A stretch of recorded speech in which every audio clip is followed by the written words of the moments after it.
Hello everyone, welcome back to my channel. तो आज इस वीडियो में हम आरबीआई असिस्टेंट मेंस को लेकर बात करने वाले हैं कि हमारा कब है, हमें क्या अप्रोच यूज करनी चाहिए, अभी लास्ट के जो बचे हुए टाइम को हम कैसे अच्छे से यूटिलाइज कर सकते हैं। ठीक है, तो सबसे पहले जो आरबीआई असिस्टेंट मेंस है हमारा, वो 7 जून को लगा हुआ है और अभी लगभग लगभग 1 महीना और 1 हफ्ता बचा हुआ है हमारे पास। लेकिन हम 1 महीना लेके चल रहे हैं, तो हम लास्ट 1 मंथ की स्ट्रेटेजी जो है इस वीडियो में डिस्कस करेंगे। ठीक है, तो गाइस सबसे पहले हमारे पास 5 सब्जेक्ट आएंगे इस मेंस में। ठीक है, कुछ मेंस के अंदर कंप्यूटर आता है, कुछ के अंदर नहीं आता है, तो आरबीआई असिस्टेंट में हमारा आएगा। तो सबसे पहले हमारे पास 5 सब्जेक्ट्स हैं: क्वांट्स, रीजनिंग, सीए या और बैंकिंग अवेयरनेस या स्टैटिक, आप लोग कुछ भी बोल सकते हो। ठीक है, उसके अलावा हमारे पास आता है इंग्लिश, देन कंप्यूटर आता है। सबसे पहले अगर हम सेक्शन वाइज बात करें तो गाइस सबसे ज़्यादा जिस सेक्शन पे आपको टाइम देना चाहिए अभी जो बचा हुआ टाइम है उसमें, तो आप लोग क्वांट्स और रीजनिंग में ज़्यादा टाइम लगा सकते हो। क्यों? क्योंकि क्वांट और रीजनिंग में जो है हमारी एक्यूरेसी सही रहती है, क्योंकि हम सॉल्व करेंगे, जो हमारा आंसर निकलेगा हम वही मार्क करेंगे। हम ऐसे कोई भी तुक्का मार के तो आंसर मार्क करेंगे नहीं। तो ऑब्वियसली जितनी क्वेश्चन प्रैक्टिस हमारी अभी होगी उतना ही हम अच्छा एग्जाम में परफॉर्म कर पाएंगे। तो अगर अभी आप लोगों के पास जितना भी टाइम है उसको डिवाइड कर लीजिए कुछ रेशो में।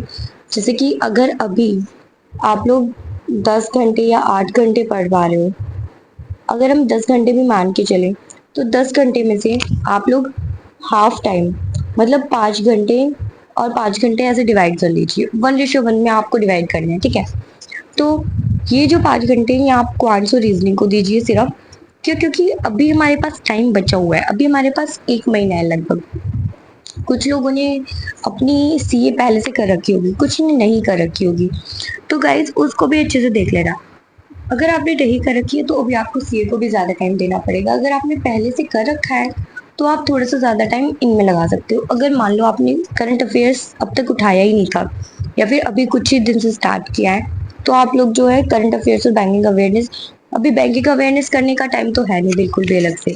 अभी आप लोग जो है करंट अफेयर्स ही करो, उसके अंदर जो बैंकिंग टर्म्स आती है उनको साथ के साथ रिवाइज कर लो या गूगल कर लो या पढ़ लो, ये जो भी टीचर बता रहा है उसकी सुन लो। ठीक है, उसके अलावा स्टैटिक, जो भी हमारे न्यूज़ में स्टैटिक पूछे जाते हैं उसी से रिलेटेड हमारे एग्जाम में आता है। मतलब अलग से कुछ नहीं आता है, जो भी न्यूज़ में आएगा उसी से रिलेटेड आप स्टैटिक भी पढ़ते चलो। और कुछ चीज़ें हैं जैसे national park, wild life sanctuary और सीएम पीएम, गवर्नर्स वगैरह, ये सब जो है आप लोग पढ़ सकते हो, ये याद करके आप लोग रख सकते हो। और अगर चेंज हो रहा है तो उसको भी आपको ध्यान रखना पड़ेगा, तो इसको जो है आप लास्ट के 1 वीक में पढ़ सकते हो। ठीक है, तो वो ज़्यादा बेनिफिशियल रहेगा क्योंकि चेंज भी होते रहते हैं। तो ये चीज़ जो है आप लोग ध्यान रखना। तो डेली तो आपको सीए पढ़ना ही है, क्योंकि अभी हमारे पास 1 मंथ से ज़्यादा बचा हुआ है, तो लास्ट मंथ में से भी आने की पॉसिबिलिटी काफ़ी होती है। तो आपको जो है सीए को कम से कम 2 से 3 घंटे अलग से देने पड़ेंगे, क्योंकि ये ऐसा सब्जेक्ट है अगर आपने इसमें अच्छा स्कोर कर लिया तो आपके मार्क्स जो है काफ़ी अच्छे हो जाते हैं। तो इसमें आपको 2 से 3 घंटे देने पड़ेंगे। 1 घंटा तो आपको डेली वाला करना है। उसके अलावा जितना भी आपको टाइम मिलता है, अगर 1 घंटा मिलता है तो 1 घंटा पुराना रिवाइज करो, 2 घंटे मिलते हैं तो पुराना 2 घंटे रिवाइज करो। ऐसे ऐसे ही आप क्वांट्स को भी 2 घंटे दे सकते हो, रीजनिंग को भी 2 घंटे दे सकते हो। तो टोटल आपके 6 से 7 घंटे हो गए। उसके अलावा कंप्यूटर को आप आधा घंटा या 1 घंटा, अभी एक ही महीना बचा हुआ है हमारे पास, तो जिससे कंप्यूटर बिल्कुल नहीं पढ़ा है उसको तो 1 घंटा देना ही पड़ेगा।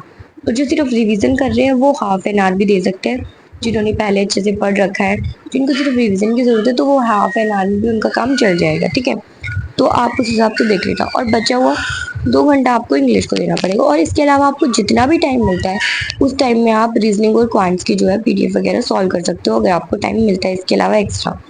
तो सबसे पहले अगर हम बात करें, अगर हम सब्जेक्ट वाइज बात करें तो सीए में आपको क्या क्या पढ़ना है। सबसे पहले तो आपको स्टैटिक अच्छे से पढ़ना है, स्टैटिक। उसके अलावा बैंकिंग अवेयरनेस की जो भी टर्म्स आती हैं वो भी आपको पढ़नी है। उसके अलावा जो करंट अफेयर्स है वो तो आपको पढ़नी है। ठीक है, और करंट अफेयर्स कितने पढ़ने हैं? 4 मंथ्स के तो आपके लिए मिनिमम में 4 मंथ्स तक जो है ज़्यादातर आते हैं, लेकिन कुछ केसेस में क्या होता है कि लास्ट के 6 मंथ तक पूछने की पॉसिबिलिटी थोड़ी ज़्यादा होती है, तो आपको 4 से 6 महीने तक के पढ़ने ही है। ठीक है, ऐसा नहीं है कि आपको लास्ट 6 मंथ वाला आप सबसे पहले उठाओगे, आप सबसे पहले जो है पास वाले महीने उठाओ, क्योंकि पास वाले महीनों से पूछने की पॉसिबिलिटी उनकी ज़्यादा होती है। पास वालों से ज़्यादा पूछेंगे, फोर्थ मंथ तक जो ज़्यादा से ज़्यादा क्वेश्चन पूछने की ट्राई करते हैं। लेकिन कई बार क्या होता है, कुछ एग्जाम्स में कुछ शिफ्ट्स की बात करें, अगर अलग अलग शिफ्ट में हो रहा है तो ऐसा भी हो सकता है एक शिफ्ट में तो उन्होंने लास्ट 4 मंथ से पूछ ली, एक शिफ्ट में उन्होंने 5th और 6th मंथ की पूछ ली, तो हमें तो काफ़ी ज़्यादा कन्फ्यूजन होता है। तो इसलिए मैंने 4 to 6 मंथ बोला है। आप लोग जितना अच्छे से कर सकते हो उतना अच्छे से करना, और स्टार्टिंग लास्ट मंथ से करना। जैसे अभी हमारा मई स्टार्ट हो गया है, तो मई का तो आप साथ के साथ करोगे, उसके अलावा आप पहले अप्रैल करो, फिर मार्च करो, फिर फैब, फिर जनवरी। तो वैसे ही अगर हम जनवरी तक भी कर लेंगे तो वो हमारे लिए इनफ रहेगा, लेकिन फिर भी अगर आपके पास एक्स्ट्रा टाइम बचता है तो आप दिसंबर भी कर लेना, ठीक है। उसके अलावा इंग्लिश में बात करें तो इंग्लिश में आप लोग एडिटोरियल पढ़ो, वो भी अच्छी लेवल का। ऐसा नहीं है आप प्री लेवल का भी एडिटोरियल पढ़ रहे हो, ऐसे टीचर से पढ़ो जो अच्छे लेवल के एडिटोरियल्स कराते हैं। और आप क्वेश्चन प्रैक्टिस जो आप मॉक टेस्ट लगाओगे अभी, वो इंग्लिश के सेक्शन में मॉक टेस्ट लगाओ, क्योंकि इंग्लिश के सेक्शन लगाने से काफ़ी हेल्प मिलती है। इंग्लिश के सेक्शन में मॉक टेस्ट अगर आप लगाओगे तो उसमें जो भी कंसेप्ट यूज़ होंगे, जो भी आपको थोड़ी सी प्रैक्टिस होगी कि हमें कैसे क्वेश्चन बनाने हैं, कैसे क्या कुछ करना है, तो आप या तो इंग्लिश का मॉक टेस्ट लगा सकते हो सेक्शन मॉक, या फिर आप इंग्लिश की किसी मेंस लेवल की क्लास को कर सकते हो, मतलब जहाँ पे अच्छे कंसेप्ट पढ़ाए जाते हैं, कराए जाते हैं। और ऐसा इंग्लिश में ऐसा कुछ प्री या मीन्स नहीं होता है, लेकिन प्री लेवल में अगर टीचर्स प्री का नाम दे रहे हो उसको, तो वो थोड़ा सा इजी लेवल कराते हैं, मतलब इजी क्वेश्चन पूछ लेते हैं, आप देख के आंसर कर सकते हो। मीन्स में थोड़ा सा वो घुमा देते हैं चीज़ों को, इतना ही फ़र्क होता है। तो आप मीन्स लेवल का थोड़ा सा पढ़ने की कोशिश करना, मतलब हाई लेवल का, ठीक है। रीजनिंग में आपको क्या करना है, डेली के डेली कम से कम, मैं कम से कम बोल रही हूँ, 2 से 3 पजल आपको कम से कम लगानी, और मैक्सिमम 4 से 5 पजल आप लोग लगा सकते हो। वैसे मेंस लेवल की अगर आप पजल लगाने बैठते हो, अगर आपको काफ़ी टाइम हो चुका है पजल लगाते हुए, तो आप लोग को बहुत ज़्यादा टाइम नहीं लगेगा। लेकिन अगर आपको आपने अभी पजल लगाने स्टार्ट किए, 1 महीना हुआ है, 10 दिन हुआ है, 15 दिन हुआ है, तो बहुत ज़्यादा टाइम अभी आपको लग रहा होगा मीन्स के पजल लगाने में, क्योंकि वो हाई लेवल की होती है, उनको करने में काफ़ी टाइम जाता है हमारा। तो आप अगर 2 से 3 पजल भी लगाओगे, और जिनकी अच्छी खासी प्रैक्टिस हो चुकी है, जो जल्दी बना लेते हैं पजल, वो आप अपने टाइम के हिसाब से देख लो। अगर आप 2 घंटे दे रहे हो रीजनिंग को, तो आप 1.5 घंटे में कितनी पजल बना सकते हो, तो आप उस हिसाब से अपने टाइम को डिवाइड कर लो। जितना भी आप रीजनिंग को टाइम दे रहे हो, रीजनिंग के टाइम को आप 3:1 में डिवाइड कर लो। इस ये जो 3 वाला है, इसमें आप पजल और सिटिंग अरेंजमेंट लगाओगे, और जो बाकी का 1 बचा है, इसमें आप मिसलेनियस के क्वेश्चन सॉल्व करोगे। डेली जो है ऐसा नहीं है कि आप सिर्फ पजल पजल लगाते रहो, क्योंकि मिसलेनियस के क्वेश्चन से काफ़ी हेल्प मिलती है, और हमें पहले मिसलेनियस ही अटैम्प्ट करना चाहिए, ताकि जो है हमारा कम टाइम के अंदर ज़्यादा क्वेश्चन अटैम्प्ट हो पाए, ठीक है। तो आपको इस तरीके से रीजनिंग को डिवाइड करना पड़ेगा, ठीक है। उसके अलावा आप रीजनिंग के सेक्शन मॉक लगा सकते हो, और सेक्शन मॉक से हमें टाइम मैनेजमेंट आती है, काफ़ी हेल्प भी मिलती है। मॉक में अच्छे लेवल के क्वेश्चंस भी होते हैं, जो क्वेश्चन हमारे रह जाते हैं, हम देते टाइम में अटैम्प्ट नहीं कर पाते, उनको आप लोग सबमिट करने के बाद अटैम्प्ट करो, ठीक है, ताकि आपकी प्रैक्टिस अच्छी हो।